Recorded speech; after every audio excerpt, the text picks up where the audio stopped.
নমস্কার বন্ধুরা, লাবণী কিচেনের আবারও এক নতুন রেসিপিতে আপনাদের সবাইকে স্বাগত। আজকে তৈরি করে দেখাবো নরম রসালো মুসমুসে খাস্তা খাজা পিঠা রেসিপি। এই পিঠাটা দেখতে না যতটা সুন্দর, খেতে কিন্তু তার থেকে কোনো অংশে কম নয়। আর এই পিঠাটা খেতে এতটা মুসমুসে আর মজার, আপনারা হয়তো দেখেই বুঝতে পারছেন। আমি একটা পিঠা ভেঙে আপনাদেরকে দেখিয়ে দিলাম, আর এটা কিন্তু চাপ দেওয়ার সাথে সাথে ভেঙে গুড়িয়ে যাচ্ছে। তো চলুন কথা না বাড়িয়ে রেসিপিটা শুরু করি। আর ভিডিওটা প্রথম থেকে শেষ পর্যন্ত দেখার অনুরোধ থাকলো। ভিডিওটা দেখে যদি ভালো লেগে থাকে অবশ্যই একটা লাইক দিতে ভুলবেন না। আর আমার চ্যানেলে যদি নতুন হয়ে থাকেন অবশ্যই চ্যানেলটা সাবস্ক্রাইব করে রাখবেন। তো প্রথমে আমি এখানে একটা মিক্সিং বোল নিয়ে নিলাম। এর ভিতরে আমি 2 বাটি আটা নিয়ে নিলাম। আপনারা চাইলে কিন্তু ময়দা দিয়েও তৈরি করতে পারেন। তারপরে দিয়ে দেব 1 চামচ চিনি। চিনিটা দিলে কিন্তু আটার ময়মটা অনেক সুন্দর হবে। তারপরে দিয়ে দেব স্বাদ মতো লবণ আর 3 থেকে 4 চামচের মতো সাদা তেল। তারপরে সব রকম উপকরণ হাত দিয়ে ভালো করে আমি বেশ কিছুক্ষণ মাখিয়ে নিলাম। তারপরে এখানে হালকা কুসুম গরম জল দিয়ে দেব। জলটা অবশ্যই আঙুল দিয়ে ঠিক যেরকম আপনি সহ্য করতে পারবেন সেরকম জলটাই কিন্তু দিতে হবে, মেলা গরম জল দেওয়া যাবে না। তারপরে ভালো করে আমি অল্প অল্প করে জল দিয়ে মাখিয়ে একটা ডো তৈরি করে নেব। আটার এই ডোটা যত ভালো করে মথে নিতে পারবেন তত ভালো কিন্তু এই পিঠাটা তৈরি হবে।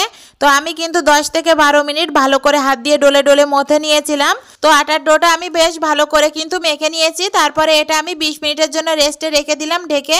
এবার আমি চিনির শিরাটা তৈরি করে নেব। তো এখানে আমি হাফ বাটি চিনি আর হাফ বাটি গুড় দিয়ে দিলাম। তো এখানে চিনি আর গুড়টা দেওয়ার সময় ভিডিওটা কিছুটা কিন্তু স্কিপ হয়ে গেছে, তো আমি আপনাদেরকে বলে দিচ্ছি তাহলে বুঝতে পারবেন। তো এই বাটির আমি হাফ বাটির একটু কম চিনি নিয়েছি আর হাফ বাটি মতো আমি গুড় নিয়েছি। এতে করে কিন্তু এই কালারটাও সুন্দর হবে আর খেতেও ভালো লাগবে। আর জল দিয়ে দিলাম এই বাটির 1 বাটি জল দিয়ে এটা ভালো করে আমি জাল করে ফুটিয়ে নেব। আপনারা কিন্তু এই উপকরণগুলো মাপার জন্য চায়ের কাপ অথবা বাটি বা মেজারমেন্ট কাপও কিন্তু ব্যবহার করতে পারেন। তো আমি এই বাটিটা মেপে আপনাদেরকে দেখিয়ে দিচ্ছি। আর এখানে কিন্তু প্রত্যেকটা স্টেপ বাই স্টেপ আপনারা ফলো করবেন, তাহলে কিন্তু পারফেক্ট পিঠা আপনারাও তৈরি করতে পারবেন। তো চিনি আর গুড়টা আমি 15 মিনিটের মতো ভালো করে জাল করে নিয়েছি। আর এটার ঘনত্ব দেখেই কিন্তু আপনারা বুঝতে পারছেন। আমি হাত দিয়ে দেখিয়ে দিলাম, ঠিক যেরকম এরকম একতারের মতো হবে, তাহলে বুঝতে হবে যে আমার এই গুড়টা কিন্তু রেডি হয়ে গেছে।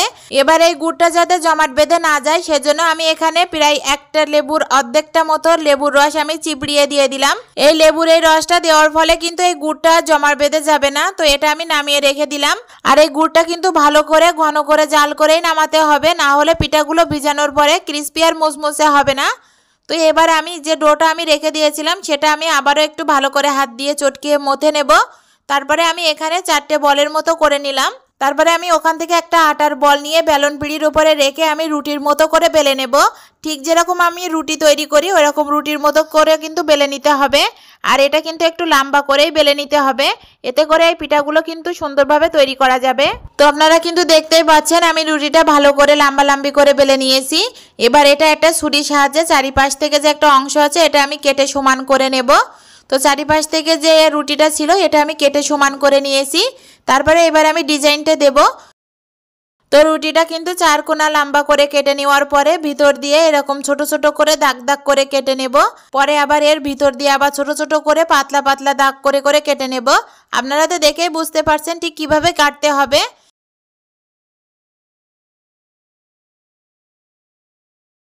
তো কেটে নেওয়ার পরে এবার এটা আমি ভাঁজ দিয়ে নেব। তো প্রথমে আমি 1 ভাঁজ দিয়ে দিলাম, পরে আমি আর 1 ভাঁজ দিয়ে দিলাম, তারপরে আমি আবারও আর 1 ভাঁজ দিয়ে দেব। আমি কিন্তু এখানে মোট সব মিলিয়ে 3 ভাঁজ দিয়েছিলাম। তারপরে এটা দেখেন এইভাবে ধরে একটু লম্বা করে টেনে নিতে হবে। টেনে নেওয়ার পরে এই যে দড়ি দড়ি এর ভিতর দিয়ে উল্টো করে একটা পেঁচ দিয়ে দিতে হবে, এতে করে কিন্তু একটা সুন্দর ফুলের মতো ডিজাইন হয়ে যাবে। তো আপনারা দেখেই বুঝতে পারছেন কত সুন্দর হয়েছে। আর এইভাবে কিন্তু আমি সবগুলো পিঠা তৈরি করে নেব। এবার আমি পিঠাগুলো ভেজে নেব। তার জন্য উনুনের পরে কড়াই বসিয়ে দিলাম, দিয়ে এখানে পর্যাপ্ত পরিমাণ সাদা সয়াবিন তেল দিয়ে দিলাম। তেলটা কিন্তু হাইটে করে ভালো করে গরম করে নিতে হবে। তারপরে যখন ভালো মতো গরম হয়ে যাবে চুলার আঁচটা মিডিয়ামে রেখে আমি পিঠাগুলো এক এক করে দিয়ে দেব। তো যেহেতু আমার এখানে পিঠাগুলো অনেক বড় বড় সেজন্য আমি প্রথমে এখানে 2টো পিঠা দিয়ে দিলাম। পিঠাগুলো দেওয়ার পরে চুলার আঁচটা কিন্তু মিডিয়াম করে রাখতে হবে। তারপরে একটা খুন্তি দিয়ে পিঠাগুলো তার চারি সাইড থেকে একটু তেল ছিটকে ছিটকে দিতে হবে। এতে করে পিঠার উপরে যে লেয়ারটা থাকবে এটা কিন্তু ভালো করে ভাজা ভাজা হবে আর মুসমুসে হবে। তো পিঠাটা কিন্তু তলের পাশ আমার ভাজা হয়ে গেছে। এবার আমি পিঠাগুলো এক এক করে উল্টিয়ে দিলাম, দিয়ে উপরের পাশটা বেশ লাল লাল করে আমি ভেজে নেব। আর এই পিঠাগুলো কিন্তু আমি একটু বেশি লাল লাল করে ভেজে নিয়েছি, আপনারা আপনাদের পছন্দ মতো নেবেন। আর এটা কিন্তু ভালো করে ভাজা হলে এটা কিন্তু মুচমুচে হবে আর খেতেও ভালো লাগবে। তো দেখেন, আপনারা হয়তো দেখেই বুঝতে পারছেন আমি কিন্তু বেশ এটা লাল লাল করে ভেজে নিয়েছি। তো দুই পাশ উল্টিয়ে পাল্টিয়ে ভালো করে লাল লাল করে ভেজে নিলাম। তো এইভাবে কিন্তু সবগুলো পিঠা আমি ভেজে নেব। তো পিঠাগুলো কিন্তু আমার এক এক করে ভালো করে মুচমুচি করে ভেজে নেওয়া হয়ে গেছে। এবার আমি এগুলো গুড়ের রসে ভিজিয়ে রাখবো। তো প্রথমে আমি একটা পিঠা গুড়ির রসের ভিতরে দিয়ে দিলাম, তারপরে একটা চামচ দিয়ে বেশ রসটা নিয়ে এই পিঠার উপর দিয়ে দেব। ঠিক এইভাবে কিন্তু আমি 1 থেকে 1.5 মিনিট ধরে ভালো করে দুই পাশ উল্টিয়ে উল্টিয়ে রসটা দিয়ে দিলাম। এতে করে কিন্তু এই পিঠাটার রসটা অনেকটাই সোপ করে নেবে। তো আপনারা দেখেই বুঝতে পারছেন এটা দেওয়ার পরে কতটা কিন্তু রসালো হয়েছে, আর দেখেই কিন্তু জিভে সবারই জল চলে আসবে। এই পিঠাটা তৈরি করতে করতে আমার নিজেরই কিন্তু জিভে জল চলে আসছিল। এটা দেখতে এতটা সুন্দর হয়েছে আর খেতে যে এতটা টেস্টি, আপনারা না খেলে হয়তো বুঝতেই পারবেন না। তবে আপনাদের কাছে একটাই অনুরোধ, ভিডিওটা দেখার পরে বাড়িতে একবার ট্রাই করে দেখবেন, আসলে অনেক সুন্দর হয়। আর খাওয়ার পরে অবশ্যই কমেন্টে জানাতে ভুলবেন না যে কেমন হয়েছিল।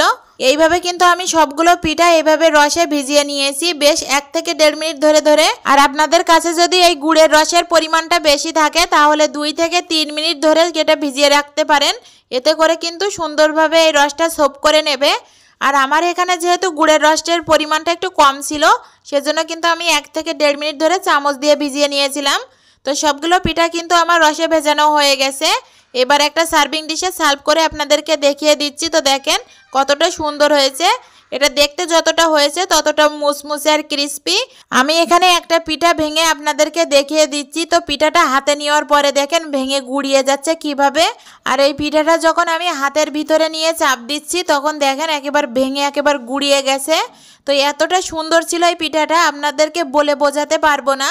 এই খাজা পিঠাটা এতটা রসালো আর মুচমুচে ছিল, আপনারা অবশ্যই বাড়িতে তৈরি করবেন। আর ভিডিওটা ভালো লাগলে অবশ্যই আমার চ্যানেলটা সাবস্ক্রাইব করে রাখবেন আর পাশে থাকা বেল আইকনটিতে ক্লিক করবেন নিত্য নতুন ভিডিও পেতে। ধন্যবাদ সকলকে।